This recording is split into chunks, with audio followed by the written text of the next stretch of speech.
उत्तराखंड के उत्तरकाशी के इस टनल में 41 जानें फंसी हुई है।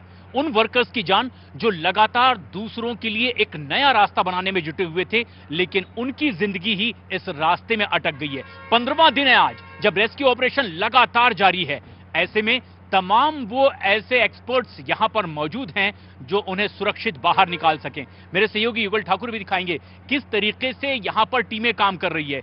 ये वो टनल का सामने का हिस्सा है जहां से सबसे ज्यादा उम्मीद की निगाहें टिकी हुई है और यहां से अब आर्मी के जवानों ने मोर्चा संभाला है और अपने इक्विपमेंट के साथ अंदर गए हैं। सबसे पहली बात यह है कि यहां पर जो ऑगर मशीन के ब्लेड्स के टुकड़े फंसे थे, इन्हें काट करके जल्दी से जल्दी बाहर निकालने की कोशिश की जा रही है। लेकिन वो कौन से ब्लेड्स के टुकड़े थे, ये तस्वीर आप देखिए। ये मैं अपने कैमरे के जरिए दिखा रहा हूं, युगल ठाकुर दिखा रहे हैं कि आखिर ये ब्लेड जो एक बड़ी बड़ी ब्लेड्स थी, ये वहां टूट गई थी और अब इन्हें काट कर निकाला जा रहा है। लेकिन सबसे खास बात ये, बड़ी खबर ये कि वर्टिकल ड्रिलिंग एक ऑप्शन है। साइमल्टेनियसली दोनों पर काम हो रहा है। जब भी आशंका होती है कि कोई खतरा हो सकता है, इसे कुछ देर के लिए रोका जाता है। लेकिन खास बात यह है कि हर उस योजना पर लगातार काम जारी है जो योजना सफलतापूर्वक मजदूरों तक पहुंच सके, उन वर्करों तक, और उन्हें सुरक्षित बाहर निकाला जा सके। यहां पर वरिष्ठ अधिकारियों की मौजूदगी है और वो कह रहे हैं कि तमाम विभागों के अधिकारियों के साथ लगातार मीटिंग होती है और तब इस समीक्षा के बाद में उस काम को आगे बढ़ाया जाता है। चाहे वो यहाँ सामने से ड्रिलिंग करने का काम हो या फिर वर्टिकल ड्रिलिंग का काम हो, उन मजदूरों तक लगातार पाइप पहुंचने के लिए। लेकिन वरिष्ठ अधिकारियों ने अब से कुछ देर पहले ही विस्तार से इसकी जानकारी दी जब हमने उनसे सवाल किया। हमने अपने जियोलॉजिस्ट से, अपने एक्सपर्ट्स से सारे जो स्पेसिफिक पॉइंट्स हैं जहाँ से बेहतर ड्रिलिंग हो सके, वो हमने आइडेंटिफाई की। तो 305 के करीब 305 मीटर, मतलब चेनेज की बात मैं कर रहा हूँ, 305 मीटर की चेनेज के आसपास से SJVNL ने ड्रिलिंग शुरू कर दी है और अब तक जैसे हम बात कर रहे हैं तो काफ़ी आगे भी उसने बढ़ लिया। 15 मीटर लगभग ड्रिलिंग हो चुकी है। आप लोगों को ध्यान होगा, वर्टिकल ड्रिलिंग कर रहे हैं और आप लोगों को ध्यान होगा कि हम जो स्पॉट आइडेंटिफाई किए थे 305 मीटर, वहाँ से ये हमारा अनुमान है कि 86 मीटर ड्रिलिंग करना है टोटल। तो उससे अगर 15 मीटर हो गया है तो हम सोच रहे हैं कि ये लगभग अगले कुछ 2 दिन में ये ड्रिलिंग हो जाना चाहिए। तो सुना आपने किस तरह से वरिष्ठ अधिकारी इस बात की जानकारी दे रहे हैं कि बहुत बारीकी से 24 घंटे नजर रखी जा रही है, लेकिन ड्रिलिंग का काम लगातार जारी है।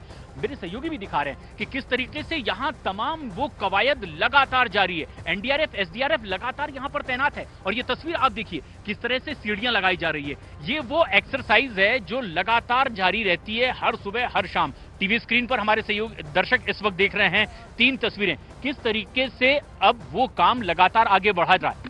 वर्टिकल ड्रिलिंग जो इस पहाड़ी के टनल के ऊपर से की जा रही है, एक बहुत सहज सुगम रास्ता बनाया जा रहा है, लेकिन बहुत फूंक फूंक कर कदम आगे बढ़ाया जा रहा है कि कहीं जो सामने से काम चल रहा है, यानी कि ऑगर मशीन के जरिए उसमें रास्ता बनाने की कोशिश हो रही थी, जिसकी ब्लेड्स टूट रही थी, काट करके उन्हें बाहर निकाला जा रहा है और फिर उसके बाद खुदाई आगे बढ़ाई जाएगी, उसे भी आगे बढ़ाया जा रहा है। वर्टिकल ड्रिलिंग भी हो रही है, साथ ही साथ कुछ इस तरीके के रास्तों पर भी लगातार काम हो रहा है जहां से इसे सफलता से रास्ते को उन वर्कर्स तक के पहुंचाया जा सके। और बताया यह जा रहा है कि काम कहीं से भी नहीं रुक रहा है, वो तभी रोका जाता है जब किसी तरह की आशंका उन एक्सपर्ट्स के जरिए जाहिर की जाती है कि बड़े वाइब्रेशन की वजह से कहीं कोई खलल न पड़ जाए, और तब कुछ देर के लिए इसे रोका जाता है, वरना काम लगातार जारी है, हर एंगल से जारी है। प्रियंका हमारी सहयोगी लगातार हमारे साथ बनी हुई है। प्रियंका, विस्तार से जानकारी दी है वरिष्ठ अधिकारियों ने कि काम कहीं भी नहीं रुक रहा है, काम तभी कुछ देर के लिए रोका जाता है जब कुछ आशंका होती है। लेकिन सबसे बड़ी उम्मीद की किरण उन्हें किस छोर से दिखाई दे रही है?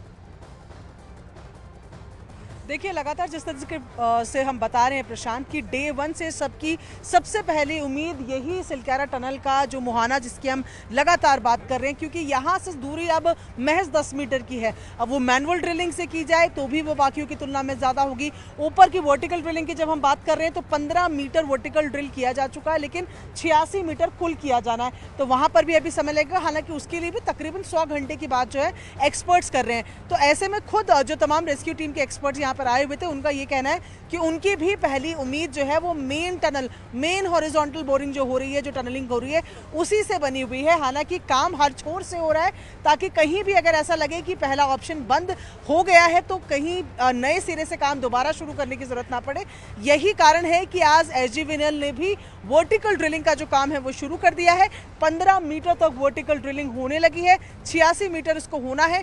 तकरीबन 400 घंटे कहा जा रहा है, या वो कह रहे हैं कि 4 दिन तक का समय लग सकता है, क्योंकि मशीन भी बदली जाती है। एक मशीन 2 दिन से ज्यादा काम नहीं कर सकती है और इस वजह से इतना टाइम वर्टिकल बोरिंग के लिए भी लगेगा। लेकिन साथ ही साथ उनको पूरी उम्मीद है कि आज रात तक ऑगर ब्लेड्स को जो काटने का काम चल रहा है प्लाज्मा कटर से, वो खत्म हो जाएगा और उसके बाद कल सुबह से मैनुअल ड्रिलिंग शुरू हो जाएगी। और यही प्रियंका, ये सबसे अहम बात है जो आप कह रही हैं, और इसके बारे में जानकारी भी दी जा रही है इन एक्सपर्ट्स के जरिए, इन वरिष्ठ अधिकारियों के जरिए। प्लाज्मा कटर अपना काम कर रहा है, दरअसल वो है उस मशीन का टुकड़ा जो अंदर फंसा हुआ है, और ये ब्लेड अभी भी यहां पर सामने रखी हुई है, जो मेरे सहयोगी युगल दिखा रहे हैं। एक बड़े कटर की ये ब्लेड है जो अंदर टूट चुकी है। प्लाज्मा कटर के जरिए उन्हें काट अब टुकड़ों को बाहर निकाला जा रहा है, और अब कोशिश है कि जितने जल्दी वो काटकर बाहर निकाल लिया जाए, रास्ता फिर से आगे बढ़ाने की कोशिश होगी। और इसके बारे में डॉक्टर नीरज खैरवाल ने भी जानकारी दी है कि आखिर उनकी योजना क्या है, कितनी उम्मीद उन्हें है, कितने जल्द इन टुकड़ों को काटकर बाहर निकाला जा सकता है। क्या कह रहे हैं डॉक्टर नीरज, ये भी सुनिए। लेजर कटर और एक प्लाज्मा कटर, दो और एडिशनल मशीन्स मंगवाई गई, जिससे कि वो कटिंग का काम है।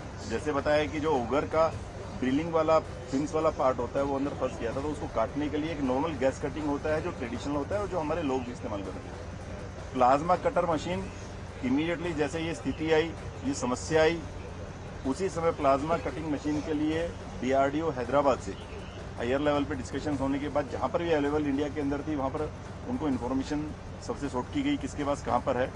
तो हैदराबाद से मशीन मंगवाने के लिए इमीडिएटली एक डोनियर प्लेन गया, वहाँ से मशीन लेकर के दिल्ली आया, दिल्ली से यहाँ पर लाया गया। और आशान्वित है तमाम ये सीनियर ऑफिसर्स। अब बहुत इन शॉर्ट संक्षेप में हम बता दें कि 15 दिनों से लगातार रेस्क्यू ऑपरेशन चल रहा है। एक बड़ा टनल बनाया जा रहा है रास्ता सुगम करने के लिए, लेकिन टनल का एक बड़ा हिस्सा तकरीबन 50 मीटर का कोलैप्स हो गया है और 2.5 किलोमीटर का तकरीबन एक प्लॉट है जिसमें 41 मजदूर फंसे हुए हैं। 15 दिन से, दीपावली के दिन से ही ये रेस्क्यू ऑपरेशन लगातार जारी है और कई अलग अलग इलाकों से रास्ता सुराग बनाकर उन तक पहुंचने की कोशिश है। उम्मीद कि बहुत जल्द इन 41 मजदूरों को सुरक्षित निकाला जाएगा।